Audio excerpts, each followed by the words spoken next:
Halo guys, bertemu lagi dengan saya di channel YouTube Ovelius Laya. Kali ini kita akan masuk di materi struktur data. Materi struktur data ini akan mempelajari lanjutan-lanjutan dari algoritma dan pemrograman, mulai dari array, linked list, struct, pointer, dan lain sebagainya. Nah, untuk materi struktur data ini pada umumnya diharapkan sudah mengerti dan paham dasar-dasar dan konsep materi algoritma dan pemrograman. Jadi bagi kawan-kawan yang masih belum paham atau masih minim pengetahuannya di algoritma dan pemrograman, supaya mereview dan mempelajari ulang supaya bisa melanjutkan ke struktur data, karena bahasa pemrograman yang kita gunakan di struktur data ini pun tetap sama, yaitu menggunakan bahasa pemrograman C++ menggunakan code block. Oke, untuk pertemuan pertama ini kita akan masuk di materi dengan topik array, atau dalam bahasa Indonesia diartikan sebagai larik. Untuk array sendiri ada dua macam, yaitu array satu dimensi dan array dua dimensi. Array merupakan sekumpulan variabel yang memiliki tipe data yang sama. Kenapa dibilang sekumpulan variabel? Karena satu variabel array dapat menampung lebih dari satu nilai. Beda dengan variabel biasa yang hanya bisa menampung satu nilai saja. Contohnya variabel biasa bertipe integer, contohnya dengan nama variabel x. Maka variabel x tersebut hanya bisa kita isi nilai satu, contohnya 10. Jika seandainya kita isi kembali dengan nilai 70 contohnya, maka nilai 10 yang sebelumnya kita isi itu akan terhapus atau tertimpa oleh nilai yang baru. Beda dengan variabel bertipe array. Variabel bertipe array, dia memiliki elemen-elemen di mana kita bisa menyimpan beberapa data di elemen-elemen tersebut tanpa menghapus nilai atau data sebelumnya. Jadi penyimpanan datanya disebut elemen-elemen, di mana nanti elemen-elemen ini memiliki indeks atau penanda yang berfungsi untuk menentukan di mana data tersebut kita isi atau di mana kita simpan, atau sebaliknya di elemen mana data tersebut akan kita tampilkan, atau kita mau mengambil elemen yang mana. Jadi penandanya adalah indeksnya. Jadi secara umum indeks array itu dimulai dari 0 dan seterusnya. Tapi ada juga bahasa pemrograman seperti Python contohnya, indeks array-nya itu dimulai dari 1. Jadi setiap bahasa pemrograman berbeda-beda. Nah, untuk kali ini dalam bahasa pemrograman C++ itu dimulai dari 0 indeksnya. Oke, langsung saja kita buat contoh sederhana mengenai array. Kita buat file yang baru dari menu file, new, empty file. Jadi sebelum kita melanjutkan, kita simpan dulu filenya. Dari menu file, save as. Saya simpan dalam folder struktur data. Saya buat namanya array 1. Jangan lupa untuk ekstensinya. Jika seandainya kita tidak buat ekstensinya, maka listing program kita tidak bisa nanti di running oleh aplikasi code block. Jadi jangan lupa ekstensinya, yaitu .cpp. Oke, kalau sudah langsung disimpan. Kita buat dulu headernya, include iostream.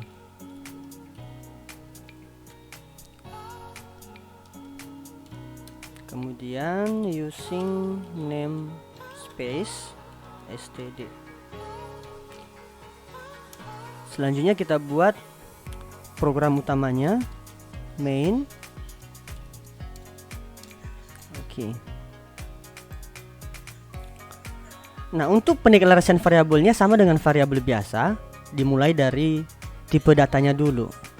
Contohnya kita akan buat tipe datanya bertipe integer. Kita buat nama variabel array-nya data. Nah, yang membedakan pendeklarasiannya dengan variabel biasa yaitu pada saat kita membuat nama variabel, kita harus menentukan panjang elemen dari variabel array tersebut yang dimuat dalam buka kurung tutup kurung siku. Jadi yang di dalam ini adalah nilai untuk menentukan berapa elemen array yang akan kita buat. Contohnya nanti kita akan menyimpan 5 buah data atau 5 elemen data, maka di sini harus kita buat atau kita tentukan 5 elemennya. Oke, kita akhiri dengan titik koma. Oke. Ada beberapa cara untuk mengisi nilai ke elemen-elemen array. Yang pertama dengan cara mengisi sekaligus nilai array tersebut. Jadi kalau ada 5 elemen, kita mengisi datanya itu sekaligus, nggak boleh satu-satu. Sedangkan yang kedua adalah dengan cara menginput satu-satu berdasarkan indeks. Contohnya kita mau menginput indeks yang ke-1 atau indeks yang ketiga dan seterusnya. Dan cara yang ketiga adalah kita akan menginput nilai array-nya dengan menggunakan perulangan. Jadi hampir sama dengan cara kedua, tapi di cara yang ketiga ini lebih mempermudah karena nanti indeks array-nya otomatis diisi. Oke, kita tes dulu. Kita coba cara yang pertama, cara 1. Contohnya untuk variabel array data kita isi, contohnya data sama dengan ini langsung ya. Kalau untuk cara pertama ini langsung pada saat dideklarasikan menggunakan kurung kurawal.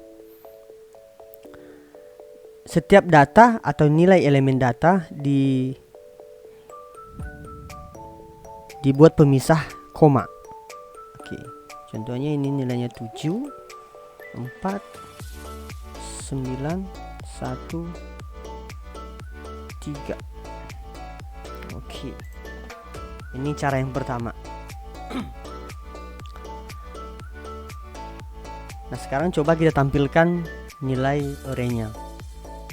Contohnya kita mau menampilkan indeks yang ketiga.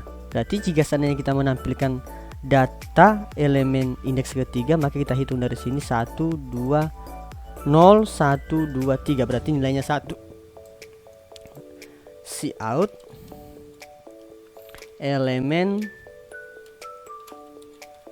data indeks ketiga sama dengan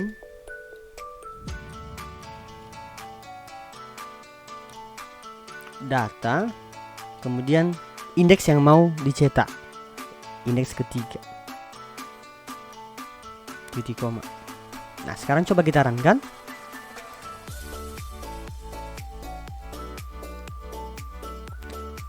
Include iostream ini tidak ada dot hanya.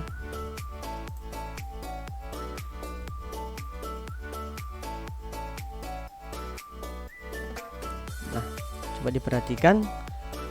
Kata tadi indeksnya dimulai dari 0, maka hitungannya adalah dari 7 indeks ke 0, 1, 0, 1, 2, 3. Maka pada saat kita mencetak elemen ketiga, mencetak indeks yang ketiga, maka yang dicetak adalah nilai 1. Sudah pas ya. Dan begitu juga selanjutnya jika seandainya mau mencetak elemen-elemen indeks ke sekian. Oke, selanjutnya cara yang kedua. Ini cara pertama tadi. sekarang cara kedua.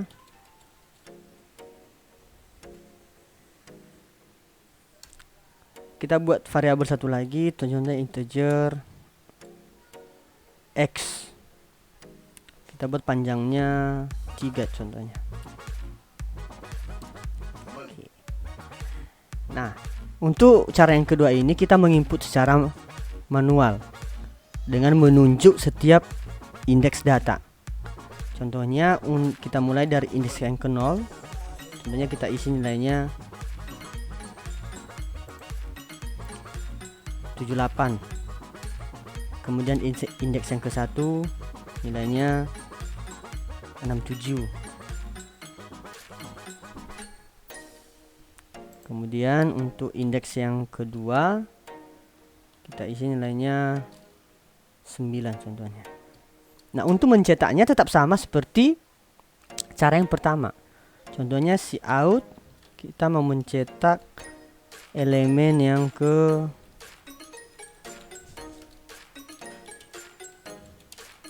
elemen X, indeks ke 1 contohnya. Ya, sama dengan X indeks ke 1 titik koma. Oke, coba kita runkan. Oke, sudah pas ya. Nilai untuk indeks elemen indeks ke 1 sama dengan 67. Ini saya buat ke bawah.